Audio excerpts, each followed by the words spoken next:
Good evening, good evening, good evening. I want to welcome you to another segment of the Jermaine Brown Sports Talk Show. Today is Tuesday, July the 14th, 2026.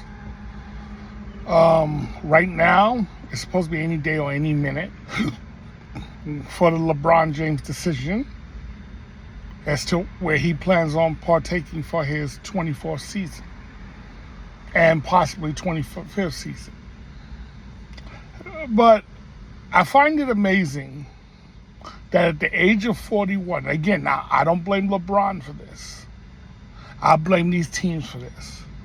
I find it amazing that at the age of 41, he's able to hold a team hostage this long. I mean, this is the equivalent to getting a woman or a man at the late stages of their life when they've had a chance to come to you a lot earlier. Now, I could see if this was 2010 or even 2019, they're not going to understand you waiting on LeBron's decision. But at the age of 41, it's amazing that these teams is being held up by the LeBron James decision. And only one team is going to come away with LeBron James, which means everyone else is going to be left or forced to be left to picking up the scraps. The problem is this late in the free agency, that's what you're getting, scraps. You're not getting the top tier or the good free agents because they're off the board now. This is the price you pay for waiting.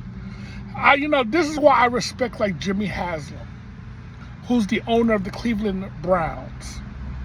What he did, he recruited Deshaun Watson. Watson told him no. So what he did, he wrote a blank check and said, put out a figure, but I want a decision now. I'm not going to wait for you to leverage this against other teams to see if they'll match it. This is what these teams in the NBA should have done with LeBron at the age of 41. What I would have did is I would have said, look, LeBron, yeah, we'll bring you in on a minimum contract, but here's the thing. We're going to give you 24 hours to make that decision, whether you want to come play for us or not. If not, we're going to move on because I'm not going to hold up free agency for you at this stage in your career. We'll give you 24 hours to make a decision. If not, we're going to move on and we'll let it be known we're moving on. Hey, I give it to him. Because now he's supposed to be doing his documentary and all, and now all these teams look like they're making it look like you're begging for LeBron to be a part of your team. And whether you're begging or not, it's the optics. Again, you going after waiting on a 41-year-old man. Then I'm listening to Colin Cowherd yesterday, and he was talking about how Philadelphia was a better destination than Cleveland. And here's what he was saying. Well, in Philadelphia, you got Tyrese Maxey, Jaylen Brown, VJ Edgecombe, and Joel Embiid. And so LeBron won't need, they don't, how did he say it? He can play with guys who don't need the ball. I'm sorry. All four of those guys need the ball, particularly three of the four. Edgecombe, Maxey, and Brown need the ball to be successful, folks, from an offensive standpoint. So he was trying to imply that, that Cleveland needs the ball, and James Harden and Donovan Mitchell need the ball more than Edgecombe, Tyrese Maxey, and Jaylen Brown, which I find to be nonsense. Then he also said, the Cavs quit in the playoffs against the Knicks. Well, wait a minute. Correct me if I'm wrong, but didn't Philadelphia get swept? Didn't Philadelphia got blown out in 3 of the 4 games? Did Philadelphia not quit? So it's amazing what narratives people want to spin when they want to push an agenda. And again, I'll cover it once LeBron makes his decision as to, what I think of the team that he's going to. Again, I don't know, and quite frankly, I really don't care. The only team that I think that should have been maybe waiting on LeBron, and again, I wouldn't do it, but I can understand Cleveland doing it because he's the hometown team. I get it. Everyone else, I'm not holding up my free agency for this guy. Because now, once he makes his decision, let's say he decides to go to Miami. Let's just say Miami. Well, Golden State, what do you do now? Re-signing Draymond Green isn't going to help your cause. And getting whatever is left in free agency? Come on, you got to be joking. What if LeBron signs in Philly? Well, what happens there in Miami? Okay? The Cavs, Golden State. You're forced to now deal with scraps, and you don't have, you can't compete with this.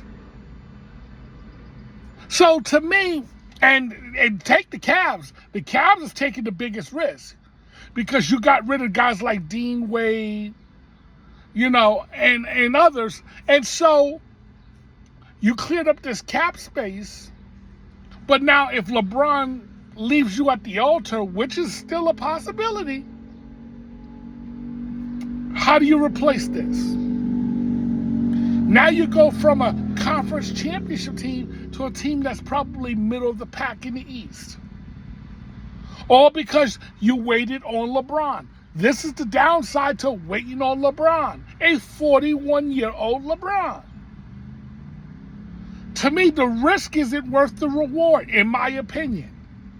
Because whoever gets LeBron, you're really getting you get the leftovers, the last year or two of his career.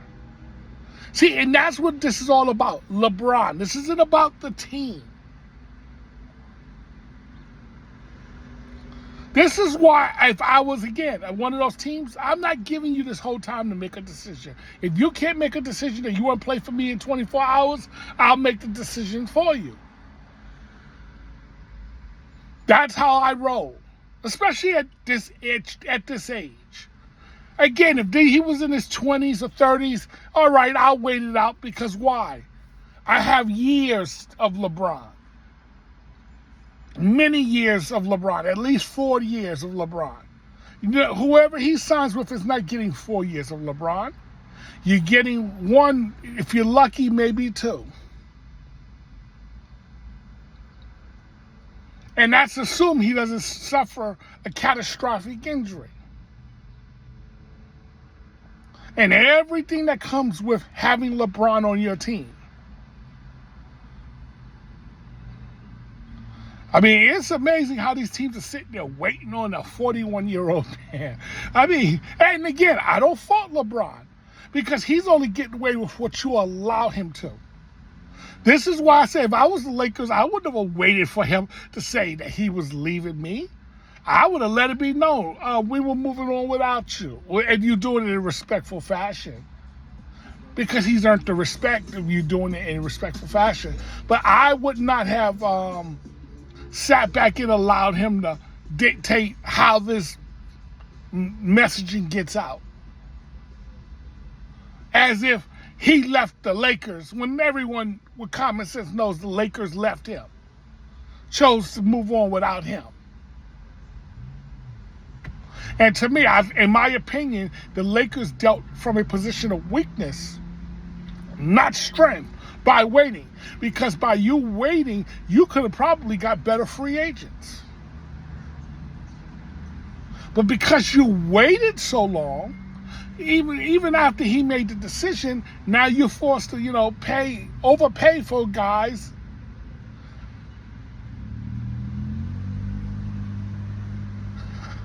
that might not necessarily make your team that much better. I'm just being honest with you. I want to thank you for watching another segment of the Jermaine Brown Sports Talk Show. Like, subscribe, give me a thumbs up, leave a comment. Speak to you later. Bye-bye.